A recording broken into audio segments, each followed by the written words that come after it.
I'm Brittany Lewis with Forbes Breaking News. Senator Ted Cruz grills Secretary Antony Blinken during today's Senate Foreign Relations Committee hearing. Senator Cruz asked Secretary Blinken if Iran is trying to assassinate U.S. officials.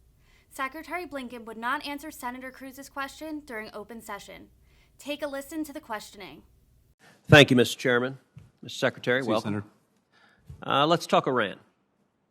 As you know, Iran is the world's top state sponsor of terrorism, and the Islamic Revolutionary Guard Corps is their premier terrorist organization.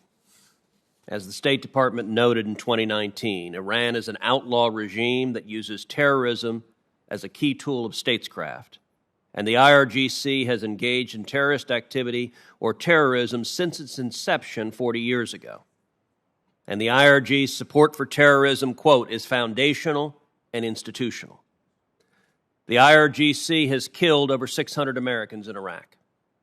They control vast parts of the Iranian economy, and they use them for financing terrorism. Right now, the IRGC is actively trying to murder additional Americans, including former Trump administration officials. We know from public reports that the State Department spends $2 million every month protecting former officials, including former Secretary of State Pompeo. And the Secret Service is providing similar protection to protect former National Security Advisor Bolton. Because of such activities, the Trump administration rightly designated the IRGC as a foreign terrorist organization, an FTO. As you know, the FTO designation is the most powerful we have. It includes a criminal prohibition on knowingly supporting the IRGC up to life in prison. It imposes vast immigration restrictions. It allows victims, including the Gold Star families of those killed in Iran, to sue for civil damages from such support. And just as importantly, it is a signal to our allies in the Middle East and across the world that we will use our most powerful tools to counter the threats that Iran poses to them, including existential threats. The Iranian regime knows all of this, of course, which is why they have refused to re-enter a nuclear deal unless the Biden administration agrees to lift the FTO designation. According to public reports, the negotiations have stalled over this issue. To advance the talks, American negotiators and the Biden administration officials have tried to find ways to rationalize meeting Iran's demands.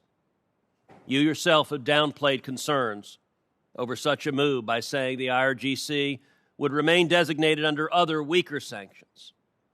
Back in Vienna, American negotiators have also reportedly asked Iranians to make commitments to stop conducting terrorism in exchange for removing the FTO, and specifically to stop trying to murder former American officials.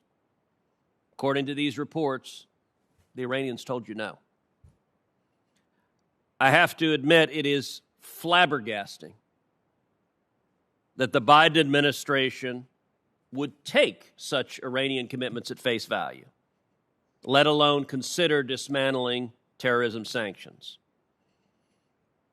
But I want to ask you, is it true that American negotiators made specific requests for a commitment that the IRGC will stop trying to murder former American officials, and is it true that they said no?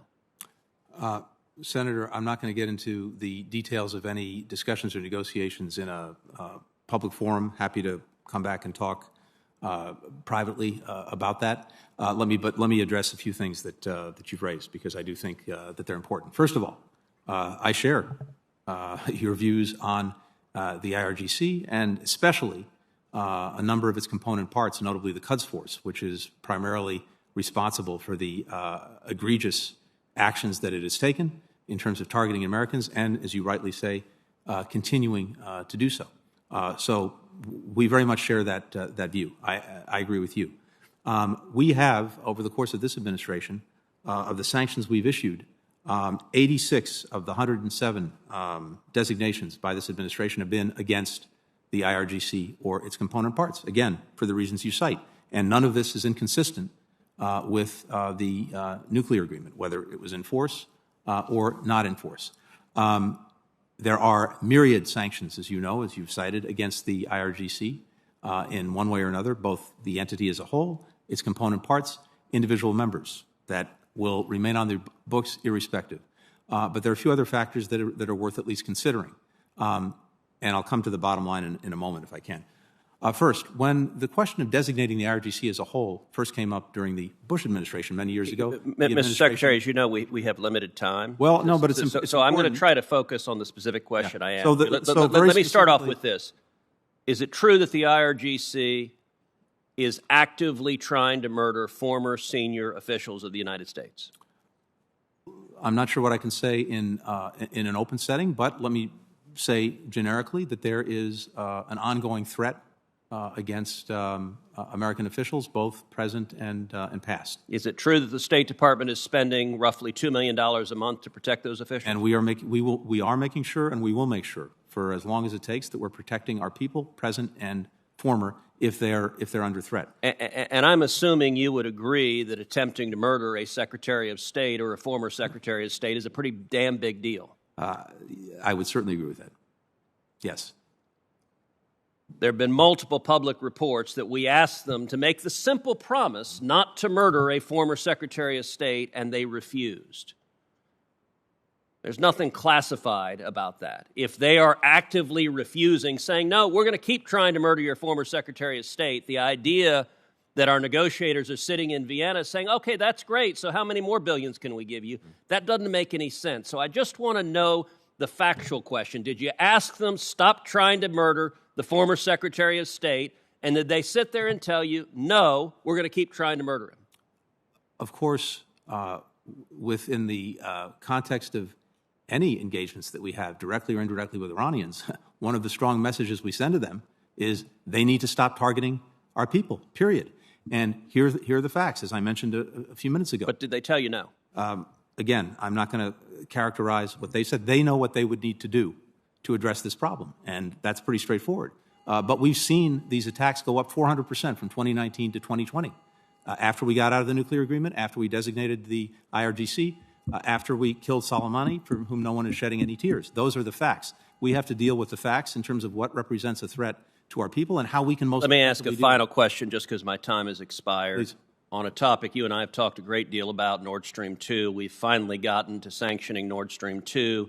Nord Stream 1 continues to deliver an enormous amount of natural gas. Stopping Nord Stream 1 would benefit our Ukrainian allies significantly. What are we doing to urge Europe to stop taking deliveries on Nord Stream 1, which in turn would benefit Ukraine substantially? Senator, we're working across the board to help Europeans move away from dependency on Russian oil and especially on Russian gas, including gas that's coming through Nord Stream 1. I'm glad we got to where we got on Nord Stream 2. I think we went about it the right way. We did it in a way that kept the Germans fully allied with us. They made that decision, as you know, like that after the Russian invasion. That's been very, very meaningful. And we're looking across the board at steps that we can take to support them as they continue to move away from a reliance on Russian gas, wherever it's coming from, including the Nord Stream 1 pipeline. Thank you. Senator Merkley.